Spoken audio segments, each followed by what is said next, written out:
के भाव हो कुछ करने का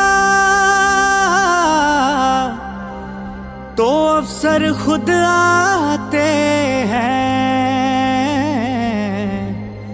और जो करते खूब सेवा वो भाग्यशाली कहलाते हैं। गुरु के आंतरिक चरण कमलों की सेवा करना, वो इसलिए क्योंकि अपने अंतर में सेवक बने बिना कभी भी उस प्रभु के साथ मिला नहीं जा सकता। और आंतरिक चरण कमलों की सेवा में लगना तो दूर की बात, अभी तो अपने अंतर में ही ख्याल समेटना हमें बड़ा कठिन लगता है। और इस कार्य को और सरल करने के लिए सतगुरु दया मेहर करके समय समय पर बाहरी सेवा भी चलाते हैं, क्योंकि ये उनका कल्याण करने का एक और सरल तरीका है। ये उसकी रचना है। वो जानता है कि मुझे इस जीव को आवागमन के चक्र से कैसे बाहर निकालना है, क्योंकि कर्मों का बोझ बड़ा भारी है। सतगुरु उन कर्मों के भुगतान के लिए हमें सेवा में लगाते हैं। इसलिए हम भी पूरे तौर पर सेवा में लग जाएं, क्योंकि गुरु के आंतरिक चरण कमलों तक पहुंचने का इससे आसान उपाय और कोई हो नहीं सकता। सतगुरु सेवा इसलिए नहीं करवाता कि हम उसके लिए कुछ करें, अपने दिमाग से ही निकाल दें ये बात। क्योंकि संसार में जब भी संत महात्मा आते हैं वो अपना लक्ष्य पहले से ही सिद्ध करके आते हैं। वो हमारे भरोसे नहीं आते कि शायद हम उनके लिए काम करेंगे। हम केवल अपने कर्मों का ही भुगतान दे दें, इतना ही काफी है। ये तो उसकी दया है जो उसने हमें इस रास्ते पर लगाया। उसकी दया का कैसे हम मूल्य चुका सकते हैं? इसका दूसरा कोई विकल्प है नहीं। इसका तो केवल एक ही उपाय है जो गुरु को प्रसन्न कर सकता है, और वो है साध संगत की सेवा। इसलिए आपने फरमाया कि सेवा ऐसा मंत्र है सबका मन हर लेत, परमेश्वर भी सेवक ते मुंह मांगा फल देत। क्योंकि सेवा ही एक ऐसा कार्य है जो इंसान तो क्या भगवान को भी प्रसन्न कर सकती है। इसलिए सेवा देकर सतगुरु उपकार करता है उन जीवों पर। दुनिया में लाखों लोग क्रिकेट के दीवाने हैं और हजारों लोग क्रिकेट खेलते भी होंगे, लेकिन इंटरनेशनल टीम में खेलने का मौका हर किसी को नसीब नहीं होता। वो केवल कुछ खुशकिस्मत लोग होते हैं जिनको देश का प्रतिनिधित्व करने का अवसर प्राप्त होता है। और जब वो खेलते हैं दूसरे देश की टीम के साथ तो जीतने के लिए पूरी जान लगा देते हैं।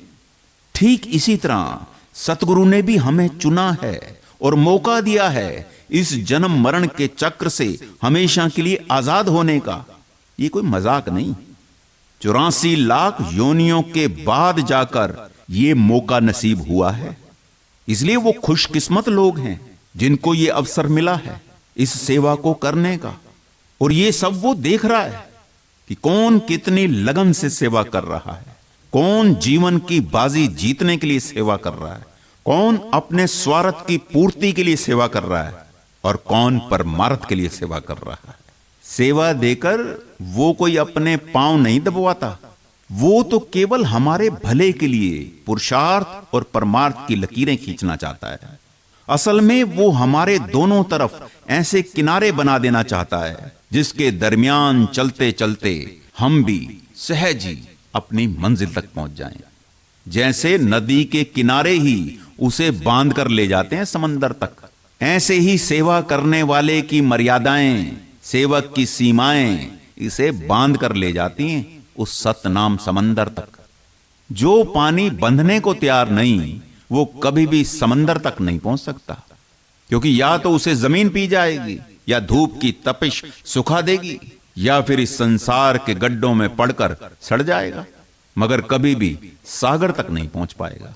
ठीक इसी तरह से दुनिया में बहुत लोग परमेश्वर को पाने के लिए यत्न किया करते हैं, लेकिन बहुत कम लोग ही परमेश्वर तक पहुंच पाते हैं, क्योंकि ज्यादातर को संसार की मजबूरियां पी जाती हैं, तो कुछ को अज्ञान रूपी गड्ढे रोककर जीवन सड़ा देते हैं।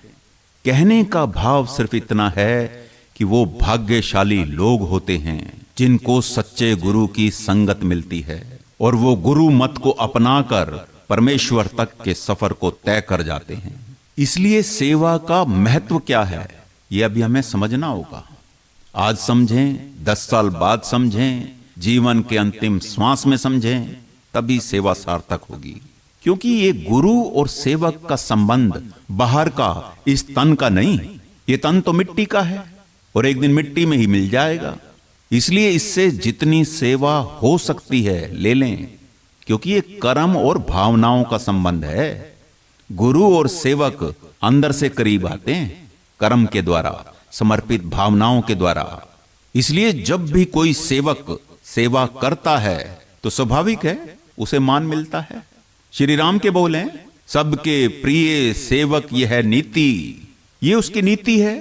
जो भी लगन से प्यार से सेवा करता है वो सेवादार सबको अच्छा लगता है, इसलिए उसे मान भी मिलता है।